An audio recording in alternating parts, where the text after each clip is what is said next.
Welcome back to the Unanimous Decision Podcast. I am your host, DPalm. Follow me on Twitter, Blue Sky, Instagram at DPalm66. Follow the show at UDPod. Follow the entire MTR network at, you guessed it, the MTR network. You found us. Don't you dare lose us. Subscribe on iTunes. Subscribe on Spotify. Subscribe, that's right, on YouTube as I drag this podcast in 2015. We are back once again, and as always, brought to you by Daniel Palmer Mortgages. If you can pay your rent, you can pay a mortgage. It's my job to help you qualify. Life, love, and real estate. We're taking a bye week this week. It is my birthday week. That's not why we're taking a bye, but that's why I'm claiming it. But we'll be back next week with more first-time homebuyer questions that we answered in episode 11. And we're going to be going into talking about the equity. What is equity? How do you use it? How do you access it here in episode 12? So excited to do that. But yeah, it's Palmpalooza rolls on. We're getting closer and closer to me turning 40, and I need to talk to one of my friends who makes me feel less like 40. What's up, Kriss? Is that a joke about how I'm older than you? Like, what is this? I did have Joel Anderson on yesterday to make myself feel younger, and I'm not going to say no. Wow, is that why I'm here? While I over here thinking that it was because you just wanted to talk to me, and here it is. I'm here to make you feel younger. Great. It can serve many masters. Nah, man, it's great to be here, man. Great to be talking to you, man. Happy early birthday. Thank you, man. Thank you. It is. It's. I was just kind of doing the Susan. We're getting everything kind of ready for this weekend and stuff, but we've talked on the internet for a very long time now. Mm-hmm. And I was so excited to talk to you because honestly, there's no one I've talked to over the last 10 years aside from Susan, and all of ours has been recorded. Yeah, I know that it's like podcasting. It's funny because right when you're saying this, I also just saw the article about how Nick Cannon wants to launch a podcast, and I'm like, you're not doing this. I know. I'm just saying. I want to say that we all did podcasting as black men before this insanity happened. We were the OGs. We've been here for a while. We were doing it before it became a thing that everybody did on the side. Kriss, so yes, I can say Kriss, I can do that. Yes. When someone finds out I podcast, I have to say not like that. Right. It's like I have to clarify. It's not like that. No, I don't. It's like, yo, I feel like I gotta come back to podcasting. Like fucking the Clipse came back and be like, y'all niggas ain't doing it right. You're not doing it right. I just feel like that's what it's got to do because I'm like, what is this? When we back in my day, we actually podcasted correctly. I don't know what this shit is anymore, man. There used to be rules to the game, man. Used to be, yeah, man. There used to be a code, man. People used to have a code. What's going on? At the very least, you had something to say. Right. And now, I talked about this with Joel yesterday. Now it's just dudes telling stories that shouldn't leave the locker room. And I'm like, hey, man, what's the going rate for assault? It's like, I need you guys, just like we're on a sports podcast. Y'all need an agent. And you need somebody, you need an agent and a bag man, and someone to just be like, hey, listen, you can't say that. You can't do that. Let me go ahead and take the hit for you. You can't. Like, you need something because this is just ridiculous, man. You need somebody to check, write your transcript out and let me review it first. And then maybe that's what we do. Maybe that's what I'll start. I'll start a new business.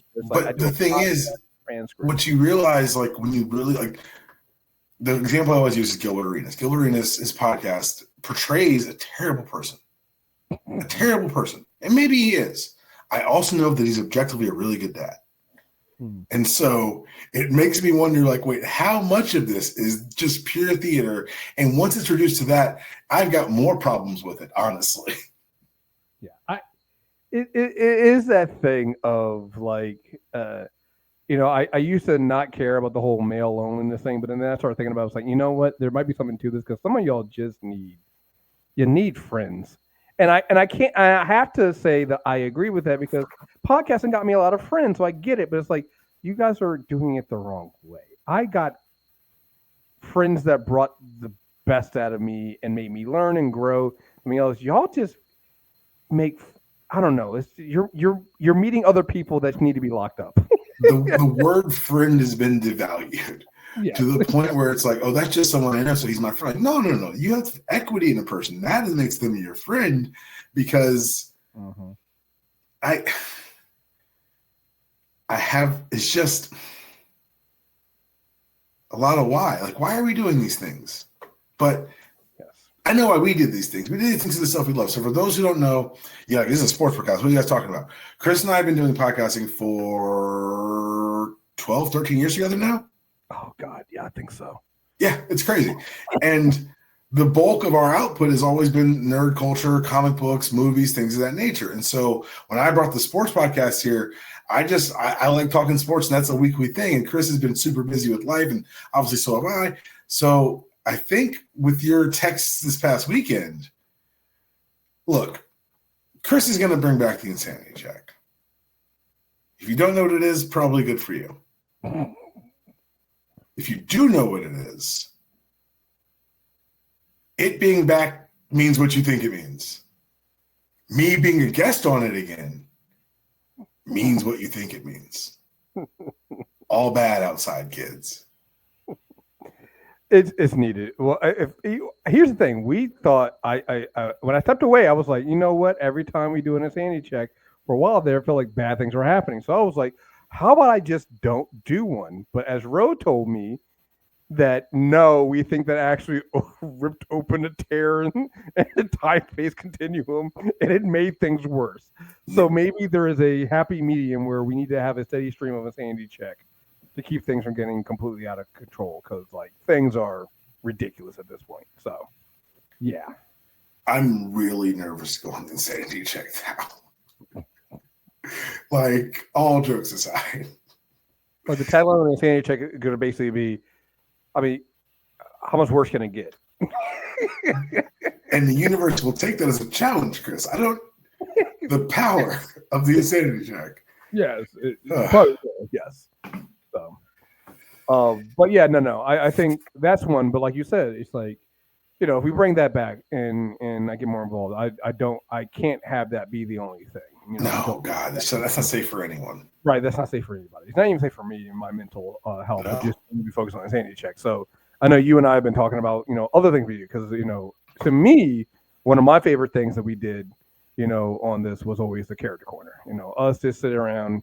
Yes, we did. We I think when we first really started, it wasn't even the insanity check. It was the Asian Shield, dealing with that was my entrance into the MTR universe. Right. Yes. And then we started doing the comic book club, and then we decided to do the character corner, where we were taking the runs and we take the characters, and we would just spend sometimes hours talking before we got on here. That with Superman out, we have, I think it's got to be at least a 2-part series on Superman. I know 3. I was just thinking about that. It might be 3. I know for Fantastic Four, I know we either have a 1 or 2-part series on Fantastic Four, but then we also have the Hickman run, where we just did the Hickman run, which is Fantastic Four. So we're going to start either re-release those or send the links out to people who listen to those, with the movies out in theaters now and things. But like, I know you had this idea of something we want to kind of bring back in, to kind of get back into this thing. And I think it's good for both of us, because it's like, I do miss talking about comics, and it's a good release. And honestly, anything to get people to read these days, I feel like is us doing humanity a favor. Because I've got a theory. At a certain point, we stop making men read fiction, and fiction inherently demands that you place yourself in someone else's shoes. Yes,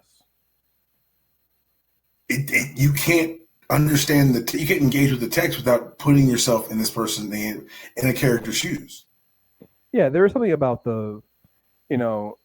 there's something about everything going to video and things like that. I know people are like, well, comics can be a visual medium too, but like, you're almost reading with your eyes when you're looking at the pictures. Like you have to animate that yourself. There's still work that you have to do to really take all that's in those pages in. And like you said, it's like, when I see things like people not understanding the core function, the core of who the characters of like Superman and things like that are, it's like, No, it matters. It goes to the character of humanity and who we are as people, and you see a lot of that, translate in people not, it's the thing you hear all the time about teachers talking about the kids in school about how they are not really engaged. They just turn on the videos or something in the background, and they're not really engaged.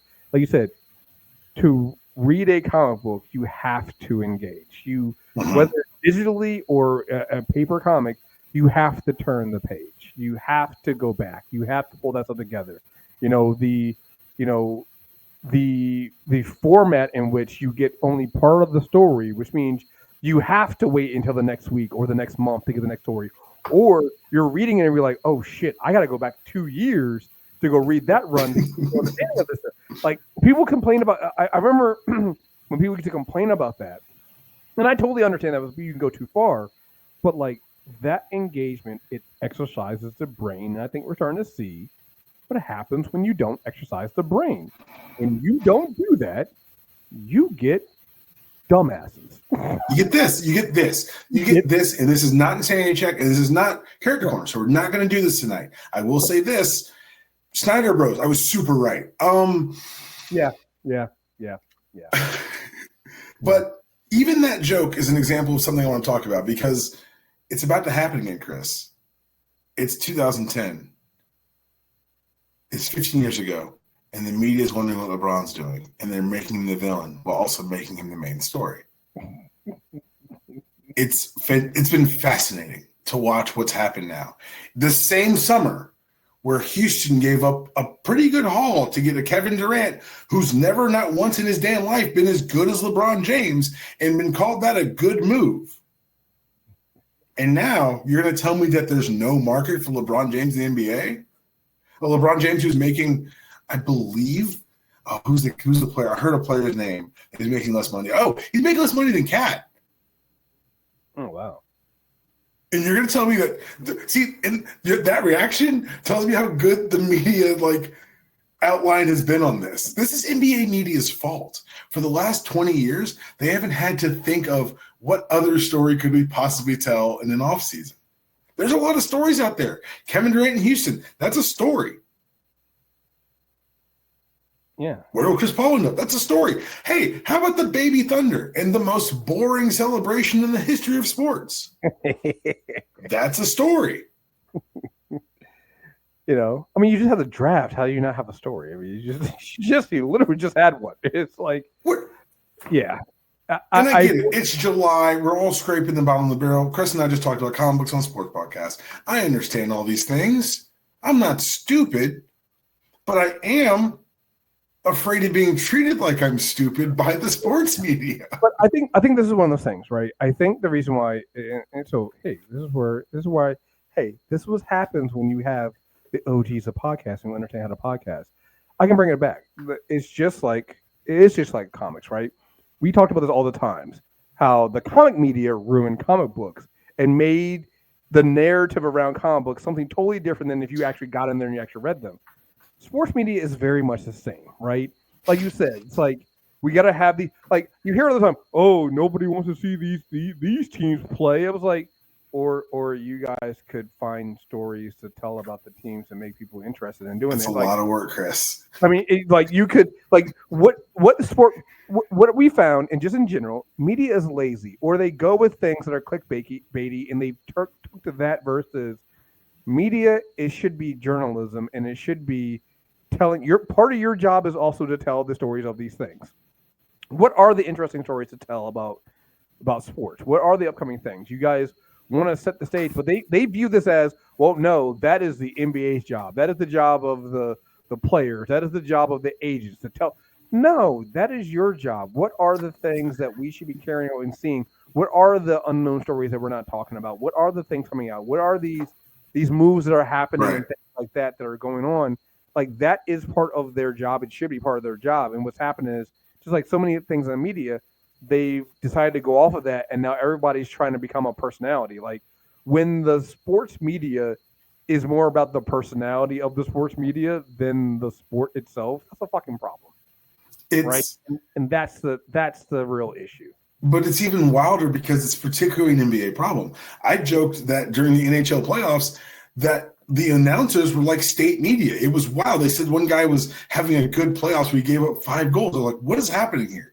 The NBA has figured out that their media machine, the easiest appeal is to be negative. And the easiest target is the biggest target, LeBron James. But spoilers, he is not going to play forever despite what he may think. Well, and I think that's the other thing too. I think that they haven't realized, and maybe they will. It's like when we start talking about how the numbers are down on watching NBA and all this other stuff, and I'm like, well, part of that's also the media, and part of it's also it's also the schedule and how they plan. Well, no, it's the media partners. That's the thing, is that these guys are like, they don't go on NFL Live and tell you how bad the league is. Right. They tend to do this with the NBA product because of the way they think it's being consumed. But what's happened actually, like the TV numbers are down. What do you care? You're not the one signing $1 billion of media deals that are already signed. They're not going to lose their deal because numbers are down in one segment. You know where they're up? And all across international engagement, across different digital media platforms. You know what it reminds me of? It reminds me of reviewers who only focused on if a movie was good, if it did numbers. And it's like, well, you mean what's happened to the entire piece of America that we live in now? Right. It's like, hey, guys, yeah, we can talk about if a movie flopped and things like that, but like, okay, was it good though? If it's bad, okay. Or if it's good, okay, but like, if that's all you're talking about, it's like, oh man, well, it was good, but like it's gonna flop and it's not gonna make $1 billion. I'm like, okay, but did you fucking enjoy it? Did you enjoy it? Did you get, or did you just go in just because of what the box office numbers are? And I know, not saying you can't talk about that stuff, but when that's the only focus, it's like you almost like have going to the NBA. It's like you almost have like a desk, a segment of the NBA. Well, why are the numbers down, and why didn't people?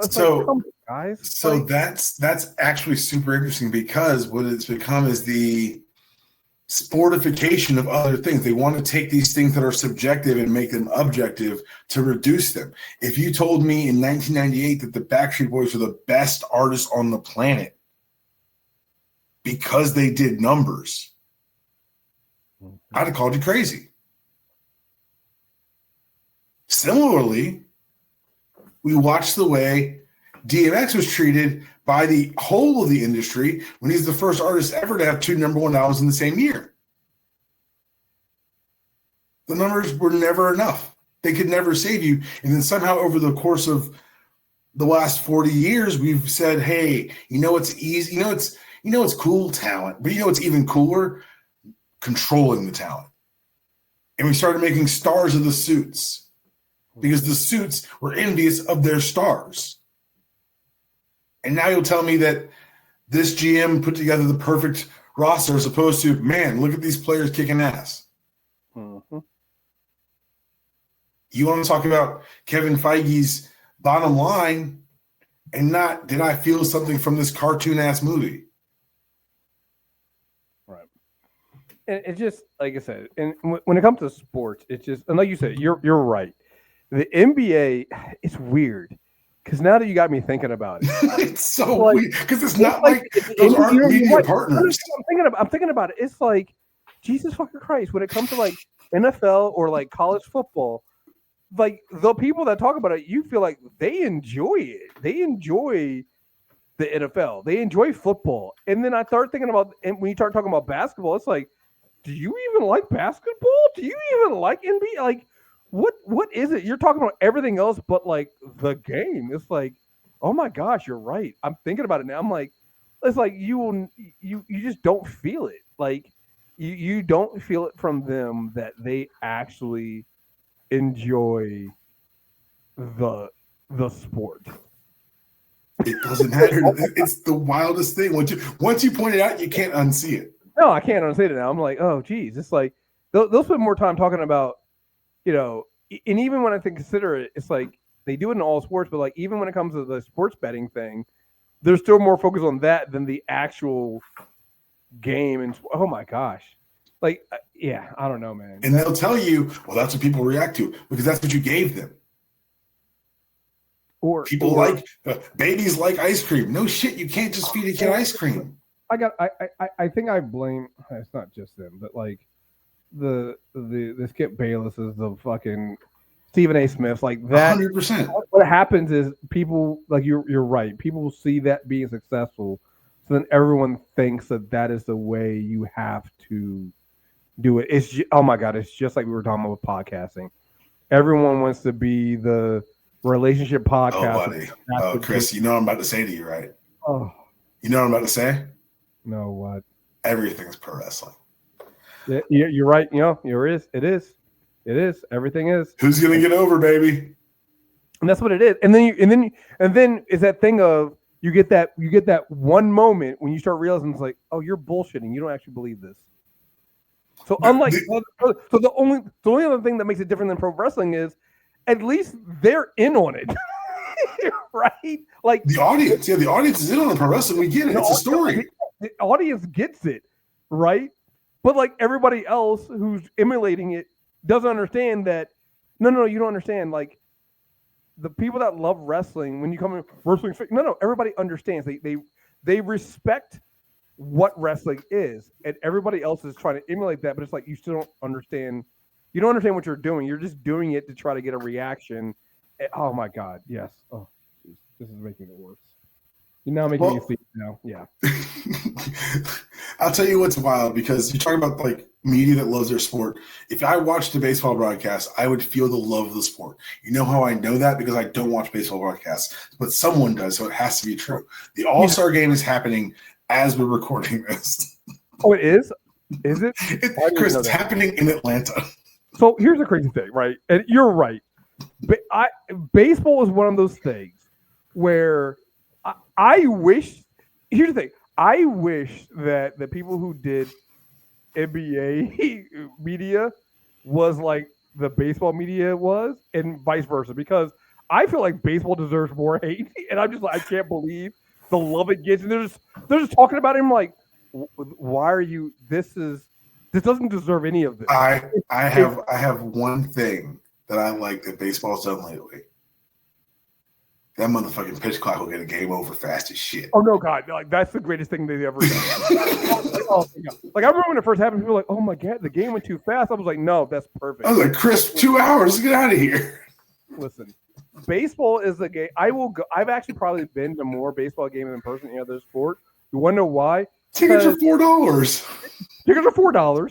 I can get in the national stadium. I can go to the national stadium, pay decent, get the all you can eat, sit there. Come in real quick. I don't give a shit about the game itself at all. Have a conversation with the person you're there with, like my dad or something like that, and then I don't have to wait till the game's over. I can fucking leave at any point. Like I don't care. Kriss, let me tell you something about baseball. I, in my 20s, Chad's been on the podcast tons of times. We started doing a podcast with my buddy Chad, Dude You Crazy, and we worked the same job. And we'd look at ourselves on a Friday. We'd leave that job. We'd get on MARTA, go to the stadium, buy the $2 tickets upstairs, bribe a security guard to get in the field tickets because no one's there. Nobody's there. Probably not Friday. Probably like a Tuesday. But we would just do it. It was awesome because I got to drink beer outside. Yeah, and now I could not care less. Yeah, it's just like I heard this number, Kriss. So apparently, with like people who opted out and injuries and whatever, this year there are 80 All-Stars. 80 All-Stars for baseball? That's 10% of the fucking league. What are we doing? What is this? What kind of participation trophy bullshit is this? What is this? They got a kid. They got a kid. Hold on, I need to get his name right. Hold on. Stop. I need to get this kid's name right because everyone's mad at him. Oh my gosh, his name's Miz. They call him Miz. Is that the one that was apparently in the home run? No. He is a pitcher who got selected to the All-Star game after making 5 career starts. You know what? Deeply unserious sport. When your claim to fame used to be we don't have a clock, and then you're like, oh shit, we need to sell more tickets. Here's a clock. So here's the thing. This is I'm telling you right now, this is complete bullshit. I know I'm bullshit. I know this is not true. I'm telling you, but baseball is just one of them things where it's just like, but I can play outfield. Fuck it, right? I don't have to be in shape. I know it's not true, but you just feel it, right? That and golf. It's like I totally I feel very differently about golf. I feel very differently about golf. Tremendous skill that's needed and things like that. But it's just one of those things. Just like, you know what? Fuck it. Yeah, we'll just keep it lazy enough. I'll tell you this: there's no beer league football. Right. You can't do it. You know, this is I like I said, but you know what? The people that the media on it love it. Yo, if you're a baseball person, baseball's your shit. Like, you love baseball. And I it's same thing with hockey. Like, people who love hockey, I appreciate you. I'm not one of you, but I appreciate you. Yeah, it's just and for hockey, I've been on the playoffs. Once the playoffs start, I'm with you. I'm wearing the sweaters. I'm wearing chants. I'm singing. Let's go. Playoff beard, whatever. I'm in. Baseball, y'all have never grabbed me like that. Not since the Braves moved. Basketball feels like it's watched by a bunch of people that actually hate the sport. It feels like everybody. Like, I love how I've ruined basketball coverage for you. It's not even just a media coverage. It's like, go on YouTube during the season, and I swear to God, everybody who's making a YouTube video hates everything about basketball. And it's like, hey Kriss, hey Kriss, I'm going to take you back 10 years ago when this happened with comic books. When everyone made their hay on, here's how much I hate this thing. Mm-hmm. When there's entire YouTube channels devoted to hating on what's apparently a good Superman rendition that I have not had time to see because I am a father. Yeah. Right. And it's just like, haven't even seen it, but just going, it's just this thing of it's like, making the right people mad. Yeah. And so, but yeah, so that's just the thing to me. Yeah, you maybe start seeing it's like everybody else, and maybe it's just one of those things because I'm not in the baseball culture that maybe there is like a culture of hate inside of that. But it just feels like most people that watch basketball right now, I'm like, do you actually? It's the people who I talk to who watch basketball tend to love basketball. It's the people who the league's media representative partners. Yeah.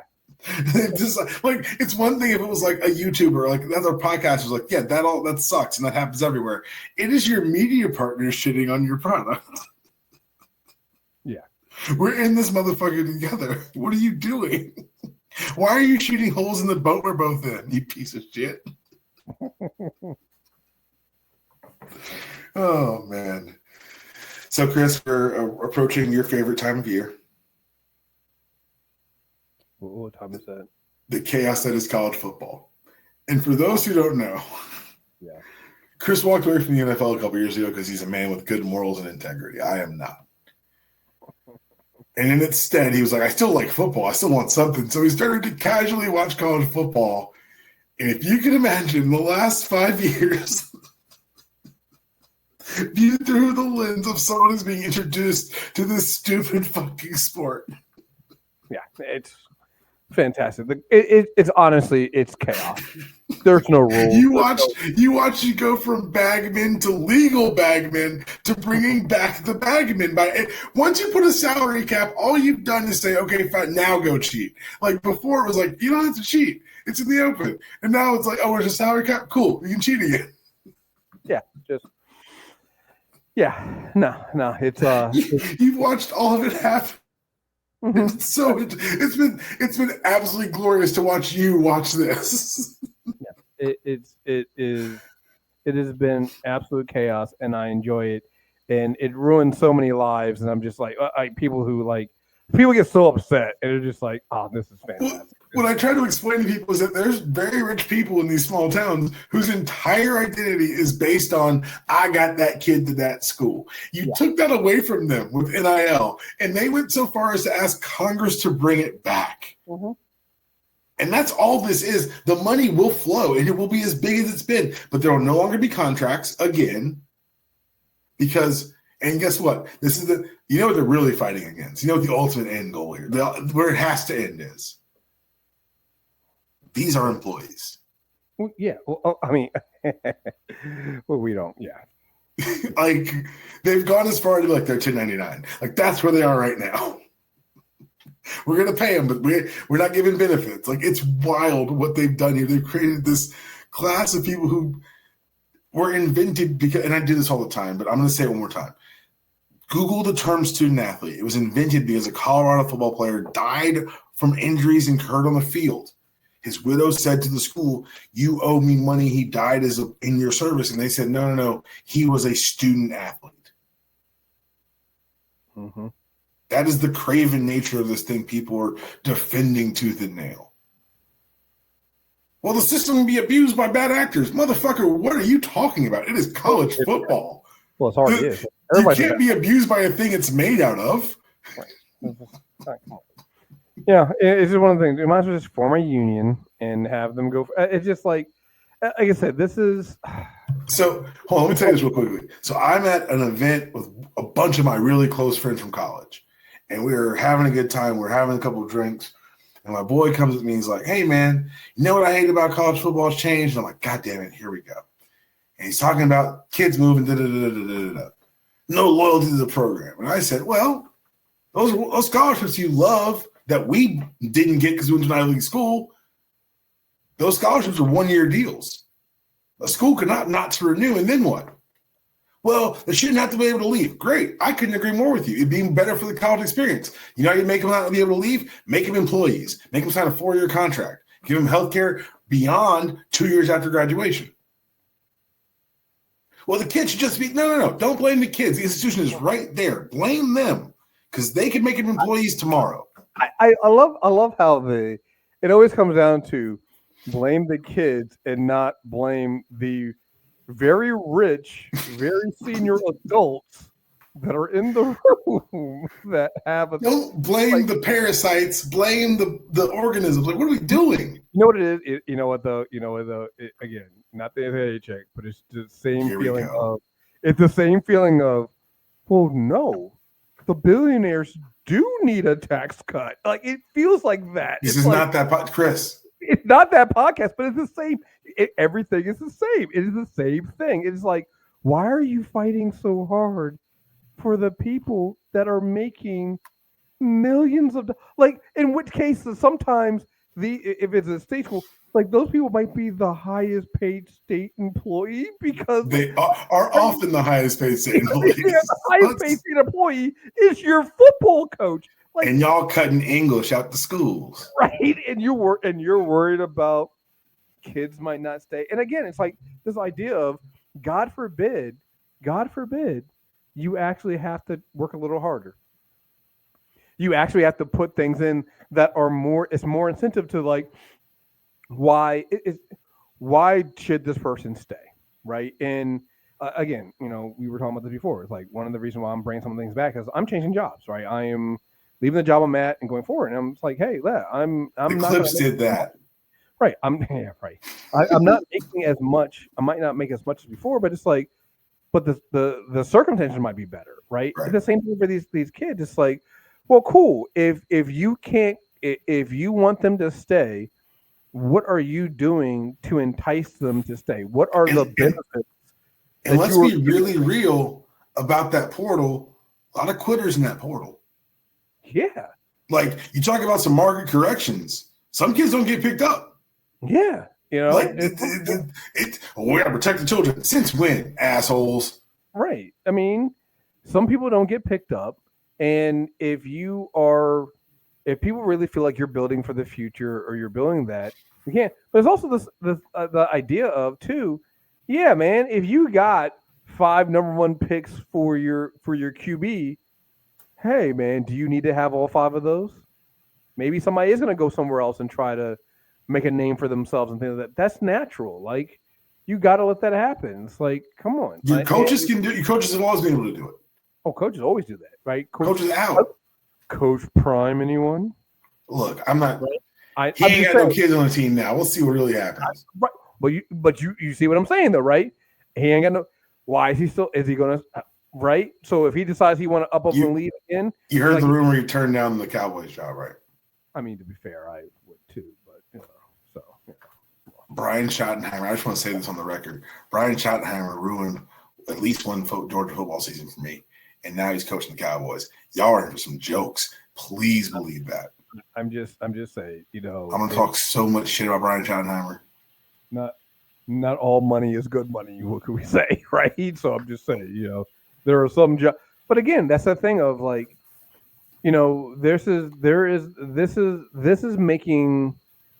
going to have to make schools compete. You're going to do more than just throw money at people. You're going to do more than just, make empty promises and things like that. You're going to come back on it because if you don't live up to your promises, you're held accountable, not just from the stakeholders and the boosters and things like that, but from the team, right? It's like it's the problem I have with my job right now. It's like, hey, my bosses are accountable to their boss, but I'm like, when are you accountable to the team?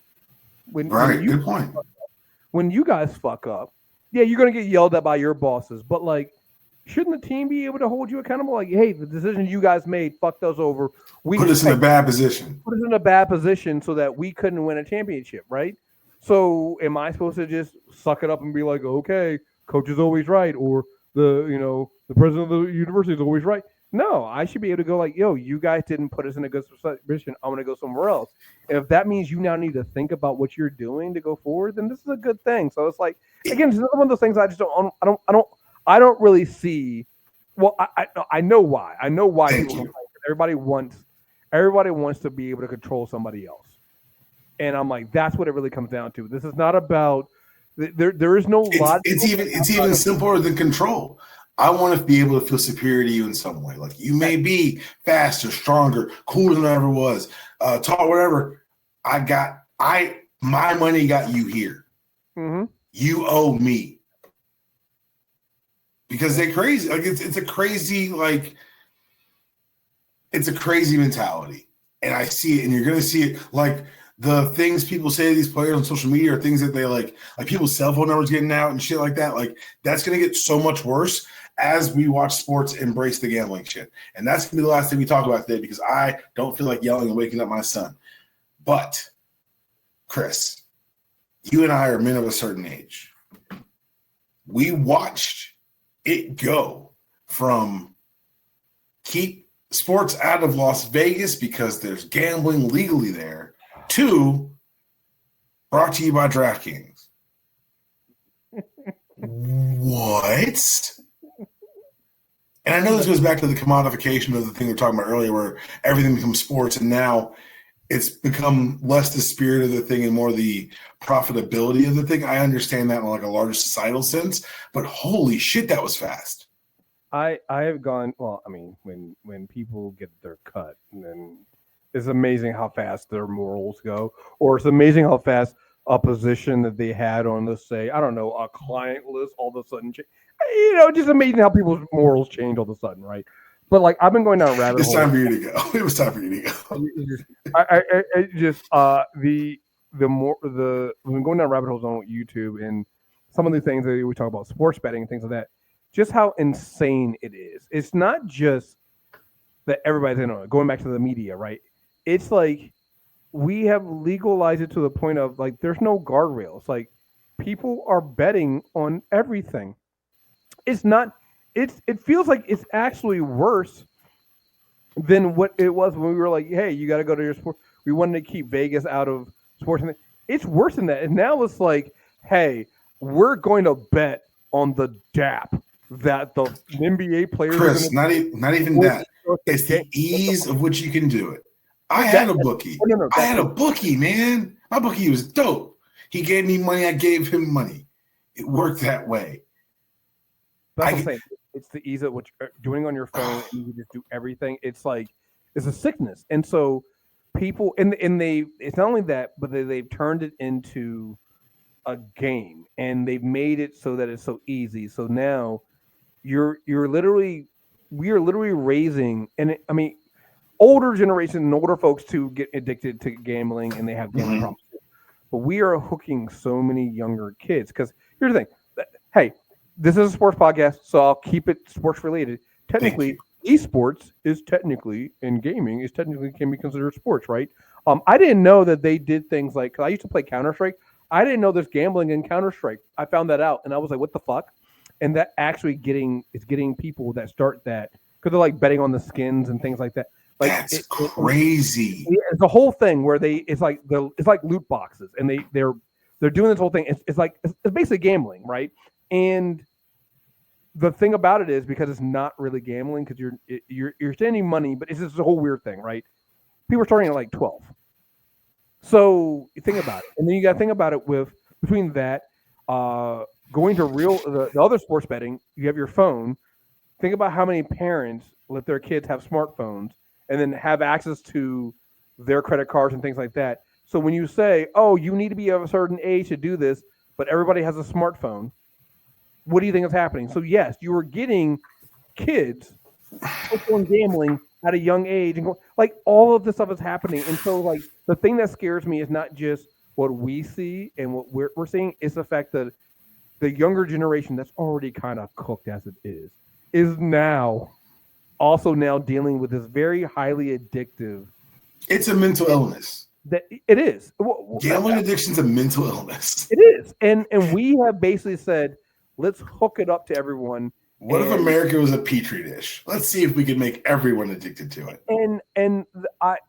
It makes me cringe every time I'm watching TV and I'm watching as on ESPN and there's 10 gambling fucking ads, or you're in the middle of a sports center and they're talking about the parlay. Like, I'm like, holy shit, guys, are you fucking serious? Where's the line? There's no line. There's no limit. I don't even know what the fucking rules are anymore to limit this, except for the small little, in very small letters saying, if you have a gambling addiction in these states, please call this number. Like, that is it. Like, the bare minimum they can do to keep themselves covered is it. And literally everybody else is talking about like, there's no rules. Can I be honest? Yeah. I wish I lived in a DraftKings state so I could be part of the eventual class action lawsuit. Dude. Like, I feel like I'm being boxed out by not living in a place where I can gamble from my phone. Dude, I am waiting for, because like at that point, dude, think about it. Who gets sued? Can you sue ESPN? Okay, so this is funny. So I usually have ESPN open when I'm doing this podcast in case something stupid happens. Mm-hmm. I used to have to do, so when I did You Crazy, God, back in the Awesome Con live show days, I used to do the Georgia podcast, do the pregame show, postgame show. We were on whatever the radio was at the time. I forget. It was one of the old streamer things. But I used to have to look at the lines to talk about gambling for the part of the just to kind of like frame it because it wasn't the conversation. I used to go to like 3 different websites and use a composite of 3 different odds I was looking at. If I go to ESPN's homepage right now, the third thing from the left is ESPN Bet. Jesus fucking Christ! The ease of which you do this, like, so should ESPN have an age restriction on it? Because you're talking about betting, it doesn't. So it's like, this is the thing that kills. It's like there's no guardrails on anything. Holy shit! I just clicked on the thing. I've never clicked on it before. I just got a pop-up that says, you are about to leave ESPN.com and the different terms of service and privacy policy will apply. By proceeding, you understand that the Walt Disney Company is not responsible for the site you are about to access. And then the auto-checked box of, I understand, skip this next time and take me directly to ESPN Bet. That's so, I couldn't have planned that. That's amazing. Jesus Christ.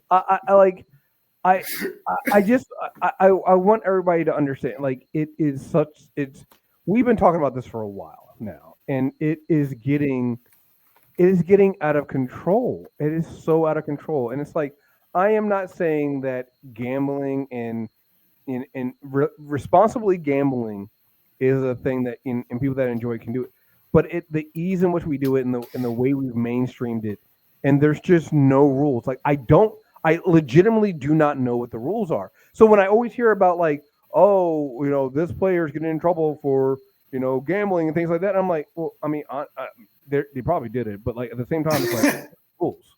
Like where is the limit, right? I saw I was just reading the Teddy Bridgewater article about him. It's not gambling, but him paying like $70,000 to kind of get things together for his team, the team and things like that, and get suspended. It's like, he's going to get suspended from coaching for doing what seems like a good thing. It's the headline is way different than the story. The headline reads, Teddy Bridgewater is suspended for giving improper benefits. The improper benefits included feeding his players. It included like getting them paying for their training camp, paying for the pads and shit. Like yeah, the basic necessity to be a team, right? So but it's that's also amazing how the bare necessities won them a state title. Like but here's the crazy thing. Had he bet on them, would that have been legal? That's a great question. Right? And, dude, the fact that I have to be like, well, hold on. Let's read the rules on this. That's insane. That's insane to me, right? I'm like, that's where we're at right now. Like him doing the good and noble thing to make sure his team was able to like eat. Wow, crazy, right? That's real. Jesus fucking Christ! I love that it's auto checked already. Dog, I swear to you. Like, I again, part of me also thinks of like some of it also thinks of this like they're also not thinking about the kids. Like this is stuff that's this is Jordan Meme. Fuck them kids, bro. Right. This is people putting things together, not realizing that you do realize that kids today have more access to technology than you guys ever did. So that a kid who's 10 is just going to click that and be like, okay, cool. Now I can go into sports betting. Right. It's just, I don't think people understand it's just everything. And again, with the way the economy is and things like that, people see this as an opportunity that, it's more reliable than playing the lotto. I can control my own destiny a little bit on this. And like, I just don't believe people really truly understand just how cooked we are with how this is going. Like the more and more I read and more I see how insane this is. And then again, remember, it's gambling, right? And what do they always say? When you go to Vegas, right? If you're going into Vegas, what do you know?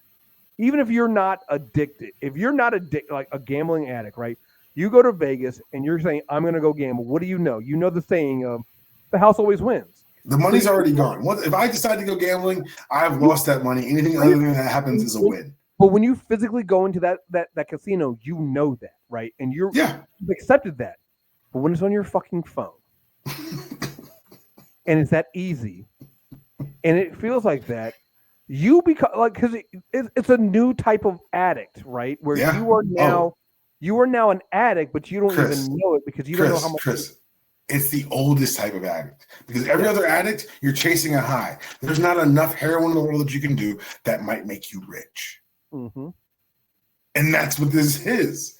This is heroin that might, man, if it breaks right, this hit'll get me rich. The number of, like I said, I went down a rabbit hole of YouTube where I was watching as these really, I don't think they were underage, but these folks were young, talking about how they were just addicted. They were just going in trying to win their money back and things like that. And it's just, dude. That's why Monday Night Football exists. You know that, right? Oh, I know. Yeah. Because gamblers were chasing their losses from Sunday. All right, man. Thank you for coming on and making us feel very sad. This is why we do comic podcasting, because those things, the good guys generally win. You know what I'm reading right now, just because I want to feel like the long road to hope? Why the Last Man? Oh. Brian K. Vaughan. I don't know if you ever did better than that. You read Saga, I didn't, because I refused to read a book. I read Saga. I did. We did. Why the Last Man was one of the. I think it was one of the comic book clubs we did. We definitely talked about it at length, for sure. Yeah. So everything Kriss said before is why the Insanity Check is back, and because the Insanity Check is back, we're going to balance it out with comic book stuff. Keep everyone alive. Got to. The only way to survive. Tell them where they can find you, and then hopefully see you soon once you finally unpack, when you finally relax and have this job off your back. Yeah, we will. It'll be MTR Network. That's where we're going to be at. We'll probably condense everything. I mean, UD policy, I want to have it both dual posts on the main feed and the UD pod feed. But when we bring everything back, we'll just kind of bring everything back onto the MTR Network feed, just so it's one place to go. It's easier for everyone to track. And honestly, I'm not even. Don't ask about premium and things like that. that's something in the future. Maybe we're just trying to bring it back just so we can have. I just want to talk. We got so much content we can just give. Yeah, so it's just like I just want to go talk shit with my friends. So yeah, it might be a thing where we find some of the comic book clubs or some of the things we talked about and do like a intro and then go forward from there. So yeah, we got a bunch of stuff we'll bring back and things like that. So yeah, man, we just want to, we want to make podcast great again. I want to make Malice proud. Yeah, I want to make Malice proud. I want to make the Clipse proud. I want to. They prove this is not yet a young man's game. You want to make them proud. I just want to stay off the hit list, man. I live on the good side of push. Like, hold on now. That's not even a concern of mine. That's the least of my concerns. My only concern is making the Clipse proud. Yeah, I've realized between the Thornton brothers and Kendrick, I am not hating enough in my life, and I need to get my hate game up. Did you know Dot recorded that verse during the beef? I can feel it.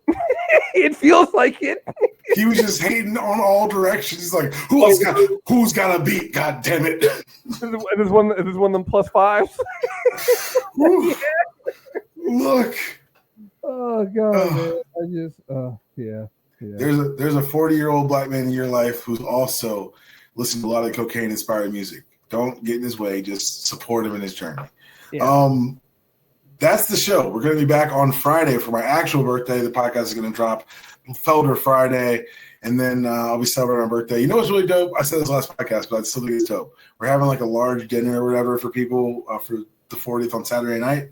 There's not one person in this group of people who I've known for less than like 20 years. Amazing. And you're right, because like the new generation, I don't know they have that. I don't know if the no new friends is a real thing for them. Like I'll meet people now through like work and shit. Like, oh, you're cool, you're dope, I like you.